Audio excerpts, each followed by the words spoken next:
Hi, this is Dan Rice, and so on a very quick One Thing Wednesday today, I'm going to take you through Twitter advanced searches. You'll be familiar with this if you're used to Twitter. Let's type a very generic sort of bread term. So you'll get your kind of search terms and things up here and get everything coming up that you would usually expect to see. But then if you look on the right here, there's something called advanced search.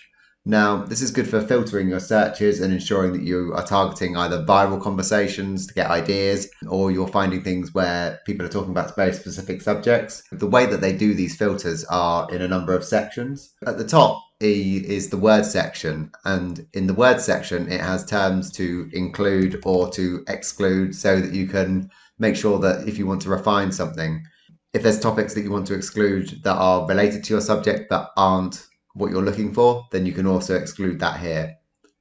You then have the next section, which is accounts. Now, I would usually leave these blank, but if you're targeting specific people, like influencers in your industry, and you want to see what's popular with them or what they're engaging with, then that's how you target them. And the same goes for filters. I would leave these blank because all you're going to do is exclude tweets that you're going to find valuable. The next section is engagement. Now, this allows you to filter things by popularity. So the higher the number you pick here, there's going to be more competition in that discussion. So you're going to have a less of the attention from people. But if you make a big contribution to that conversation, then it's obviously going to be valuable to you. Whereas if you get a lower number, then you stand the chance of catching a conversation early or becoming a bigger fish in a smaller pond. Let's just put in a minimum number of likes and replies, and it gives you a bit of an idea of what that filter produces. Finally, you have a date range.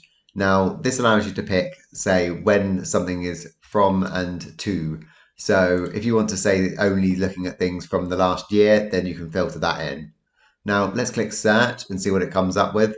Top is based on its own algorithm, so it will pick randomly. It won't be based on the number of likes or anything. If you want to pick up the latest ones, the latest tweets about this topic, you actually want to click latest, and it will give you a bunch of tweets that you can then engage with.